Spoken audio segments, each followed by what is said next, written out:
प्रश्न तुमच्या समोर आहे, त्यामुळे मी पुढची स्टेप घेणार आहे डायरेक्ट। आता यांचं जर वजाबाकी केली असता पहा काय येते, 6.5 यांची बेरीज करायला वजा वजा अधिक होणार आहे, यांची बेरीज केली असता किती होते 5.8 हे एका कंसामध्ये। पुढच्या कंसामध्ये या तिघांची बेरीज केली तर किती येते 5.70 म्हणजे 5.7। आता खाली पहा, हा कंसामध्ये बेरीज करूया आपण, या दोघांची बेरीज केली तर ती येते 3.2।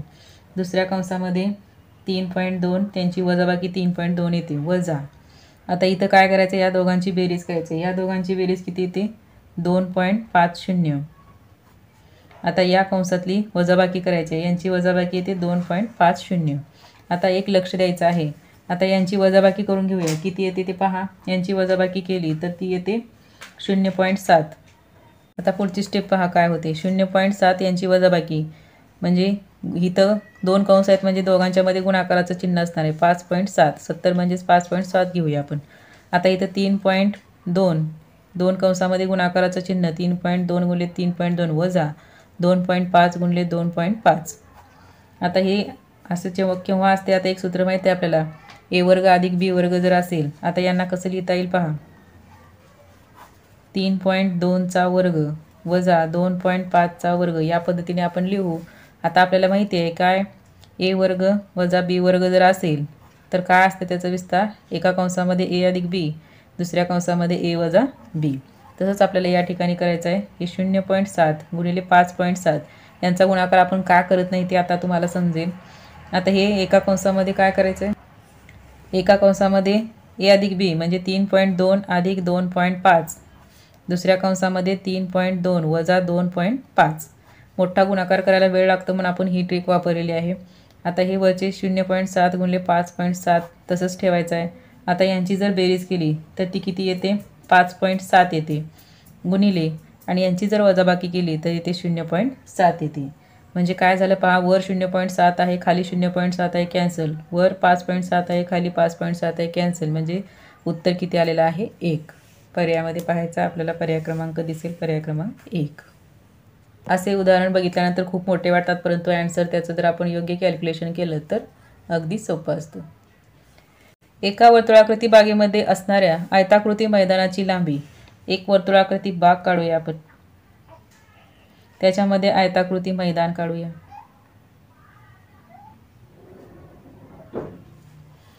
त्या मैदानाची लांबी 56 मीटर आहे, म्हणजे ही 56 आणि रुंदी आहे ही 42 असेल। तर त्या मैदानाचे 4 शिरोबिंदू वर्तुळाकृती जागेच्या परिघावर असतील तर मैदान वगळता उर्वरित बागेचं क्षेत्रफळ किती आहे। म्हणजे हे मैदान वगळता ह्या बाजूचं जे आहे ते क्षेत्रफळ किती आहे आपल्याला विचारलेलं आहे। म्हणजे ह्या चारही वर्तुळाची जो भाग राहिलेला आहे त्यांचं क्षेत्रफळ आपल्याला विचारलेलं आहे। त्यासाठी आपल्याला काय करावं लागेल, वर्तुळाचं क्षेत्रफळ काढावं लागेल, त्यानंतर आयताचं क्षेत्रफळ काढावं लागेल आणि त्यांची वजाबाकी करावी लागेल। परंतु वर्तुळाचं क्षेत्रफळ काढण्यासाठी आपल्याकडे काय त्रिज्या माहिती पाहिजे। मग आपण काय करूया, या आयताचा कर्ण काढूया।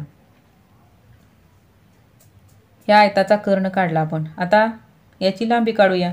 याची लांबी काढण्यासाठी आपल्याला पायथागोरसचा प्रमेय वापरायचा आहे, म्हणजे कोणता पहा, कर्ण वर्ग बरोबर पाय वर्ग अधिक उंची वर्ग। मग ह्या 42 चा वर्ग अधिक 56 चा वर्ग बरोबर हे काय मिळणार आहे, व्यास मिळणार आहे, म्हणजेच तो आयताचा कर्ण आहे। आता यांची बघा वर्ग आपण मी डायरेक्ट लिहिणार आहे। आता 42 चा वर्ग आहे 1764 अधिक 3136, ज्यांचा गुणाकार फास्ट आहे त्यांना वर्ग लवकर येतील, बरोबर हा व्यासचा काय असणार आहे वर्ग, व्यासचा म्हणजेच काय इथं कर्ण असणार आहे। आता यांचा गुणाकार येतो 4900 बरोबर कर्ण वर्ग किंवा व्यासचा वर्ग। मग व्यास बरोबर किती असेल, यांचं जर वर्गमूळ काढलं तर किती आहे 70। व्यास आपल्याला 70 मिळालेला आहे, पण त्रिज्या किती असेल 35, व्यासाच्या निम्मी असते। आता आपण काय करूया, वर्तुळाचे क्षेत्रफळ या ठिकाणी काढूया। काय आहे वर्तुळाचे क्षेत्रफळ, पाय आर वर्ग 22/7 गुणिले 35 गुणिले 35।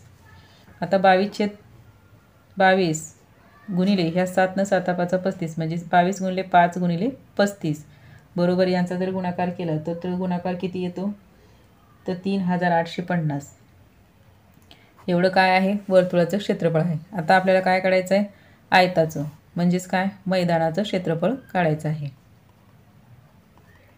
म्हणजेच काय लांबी गुणिले रुंदी 42 गुणिले 56 बरोबर यांचा जर गुणाकार केला तर 2352 येतो, आता काय करायचं आपल्याला, यांची वजाबाकी करायची आहे. म्हणजेच काय, 3850 वजा 2352 जर केलं तर यांची वजाबाकी होते 1498. हेच काय आहे आपलं ह्या रेखांकित भागेचं क्षेत्रफळ, म्हणजे मैदान सोडून उरलेल्या भागाचं क्षेत्रफळ आहे. मग ते पर्यायामध्ये पहा कुठे आहे. पर्यायामध्ये आहे पर्याय क्रमांक 4, 1498. सविताचे मासिक वेतन रुपये 10,000 असून ते वेदिकाच्या मासिक वेतनाच्या 1.25 पट आहे. वेदिकाच्या मासिक वेतनाची रक्कम आसियाच्या मासिक वेतनाच्या दुप्पट असेल तर सविता आणि आसिया यांच्या मासिक वेतनातील फरक आपल्याला काढायचा आहे. आता या ठिकाणी आपण काय करूया, वेदिका जो आहे ते वेदिकाचे आपण वेतन x कन्सिडर करूया. वेदिकाचं किती x कन्सिडर करूया. मग सविताचं किती झालं बघा, सविताचं होईल त्याच्या 1.25 पट म्हणलेलं आहे. 1.25 पट म्हणजेच किती, 1.1/4 म्हणजेच किती, x गुणिले 5/4 त्याच्या पट आहे. म्हणजे किती, ही काय झालं तयार, x गुणिले 5/4 बरोबर किती, 10,000 एवढी किंमत आहे. हे एक आपल्याला समीकरणही मिळतं, म्हणजे याचा उपयोग करून आपल्याला पुढे उत्तर सोडवायचं आहे. त्यानंतर आसिया बघा, आसियाची रक्कम किती आहे, वेदिकाच्या मासिक वेतनाची रक्कम ही आसियाच्या दुप्पट आहे. म्हणजे आसियाची किती झाली, वेदिकाच्या निमपट झाली. निमपट म्हणजे x/2 झाली. आता आपण सोडूया. आता हे सोडण्यासाठी आपण इथलं समीकरण वापरूया. काय, x गुणिले 5/4 बरोबर 10,000. यावरून आपण xची किंमत काढूया. आता हे 10,000 हे 5/4 गुणिले इकडे उलटून गेल्यानंतर 4/5 होणार आहे. 5ने जर याला गुणले तर किती होणार आहे, 2,000 गुणिले 4 बरोबर 8,000. ही रक्कम कोणाची आलेली आहे, वेदिका. वेदिकाची किंमत रक्कम 8,000 आली, म्हणजे तिचं जे उत्पन्न आहे ते 8,000 आहे. आता आपल्याला विचारलेलं काय आहे, सविता आणि आसिया. मग आसियाची किती असेल, आसियाची किती, x/2 म्हणजे वेदिकाच्या निमपट आहे. मग भागिले 2 बरोबर किती आली, 4,000. म्हणजे आसियाचं वेतन किती आहे, 4,000. आपल्याला विचारलेलं आहे सविता आणि आसियाचा फरक विचारलेला आहे. म्हणजे सविता वजा आसिया करायचं आहे. सविताचं किती आहे, 10,000 आणि आसियाचं किती निघालं, 4,000. म्हणजे 10,000 वजा 4,000 बरोबर किती झाले, 6,000. त्या दोघीतल्या वेतनाचा फरक किती आहे, 6,000. पर्यायामध्ये पहा, पर्यायामध्ये आहे पर्याय क्रमांक 1. काही मुलांना प्रत्येकी 18 वह्या वाटायचे ठरले होते, परंतु प्रत्यक्षात 24 वह्या वाटल्या गेल्या तेव्हा 150 वह्या कमी पडल्या, तर मुलांची संख्या किती असेल. आता याला आपण पर्यायावरून जायचं आहे.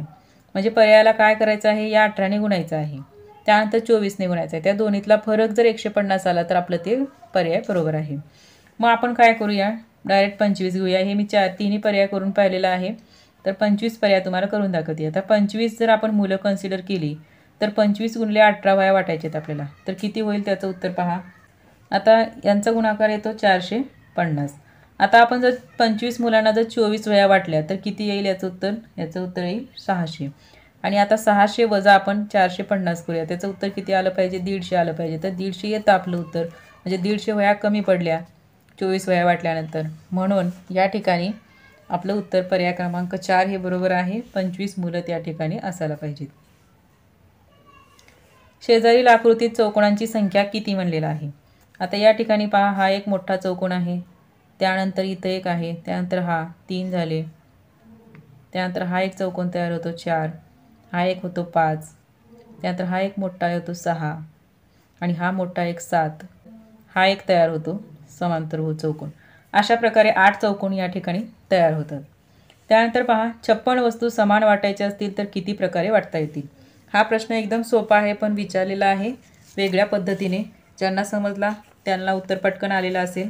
आता पहा, हा प्रश्न कसं सोडवायचा आहे, किती प्रकारे वाटता येईल म्हणल्यानंतर इथं काय करायचं आहे, काय करायचे, विभाजक काढायचे त्याची. मग 56चे विभाजक कसे काढायचे पहा. आता 1 2 त्यानंतर 4 त्यानंतर 7 8 8 नंतर डायरेक्ट 14 28 आणि 56. मग किती झाले यांचे विभाजक, 8 झाले एकूण. म्हणून हे किती प्रकारे वाटता येतील, 8 प्रकारे समान पद्धतीने वाटता येतील. म्हणून याचा पर्याय असेल पर्याय क्रमांक 2. 2 अंकी समसंख्यांची बेरीज किती म्हटलेलं आहे. आता 2 अंकी संख्या असतात 10 ते 99पर्यंतच्या, परंतु सम संख्या म्हटल्यानंतर 10 ते किती 98. आणि एकूण जर सम संख्या बघितला 2 अंकी तर त्या किती आहेत 90 आहेत. मग 90 पैकी 45 सम असतील आणि 45 विषम असतील. 45 सम आणि 45 विषम म्हणजे 10 ते 99 पर्यंतच्या संख्या आहेत 90. त्यामुळे 45 सम आणि 45 विषम. आता यांची बेरीज कशी करायची पहा. आता संख्या पहिली आणि शेवटची घ्यायची 10 आणि त्यांची बेरीज करायची 10 अधिक 98 भागिले 2 आणि गुणिले एकूण संख्या घ्यायची. एकूण किती सम संख्या आहेत 45. मग यांचं करायचं आहे आता बेरीज वजाबाकी. तर 108 भागिले 2 गुणिले 45. तर यांचा जर गुणाकार केला तर तो येणार आहे 44 गुणिले 45 बरोबर 2430. म्हणजे आपलं उत्तर किती असेल 2430. पर्यायामध्ये पहा पर्याय क्रमांक 4. 9 व 49, 11 व 111 आणि 19 व 247, 21 व 85 आणि 12 व 33 यापैकी सहमूळ संख्येच्या जोड्या किती. व सहमूळ संख्या म्हणजे काय हे अगोदर आपल्याला माहिती असणं गरजेचं आहे. सहमूळ संख्या म्हणजे त्या दोन्ही संख्येचा कॉमन फॅक्टर जो आहे त्यांचा अवयव जो आहे तो एक व्यतिरिक्त इतर नसला पाहिजे. म्हणजे या दोन्हीचा सामायिक अवयव कोणता असला पाहिजे फक्त आणि फक्त एकच असला पाहिजे. मग यांचा पाहूया आपण. 9 आणि 49 मध्ये कोणतीही दुसऱ्या एक व्यतिरिक्त कॉमन संख्या नाही म्हणून ही सहमूळ संख्या आहे. त्यानंतर यांच्यामध्येही कॉमन फॅक्टर 1 शिवाय कोणताही नाही म्हणून ही सहमूळ संख्या आहे. त्यानंतर ही संख्या नाही, यामध्ये कॉमन फॅक्टर आहेत. त्यानंतर पहा 21 आणि 85 यामध्येही कॉमन फॅक्टर आहेत दोघांमध्ये, कारण इथं 7 आहे. यामध्ये सुद्धा कॉमन फॅक्टर दुसरा नाहीत एक व्यतिरिक्त म्हणून ही सहमूळ संख्या आहे. आणि यांच्यामध्ये मात्र 3 हा एक व्यतिरिक्त कॉमन फॅक्टर आहे म्हणून ही सहमूळ संख्या नाही. तर एकूण किती संख्या झाल्या 1 2 3. 3 सहमूळ संख्या आहेत यापैकी, म्हणून आपलं उत्तर असेल 3 सहमूळ संख्यांच्या जोड्या पर्याय क्रमांक 3. अशा प्रकारे आपण TETचा पेपर क्रमांक 1 2021च्या पेपरमधील आपण गणित हा विभाग अगदी स्पष्टीकरणासह अचूक सोडवलेला आहे.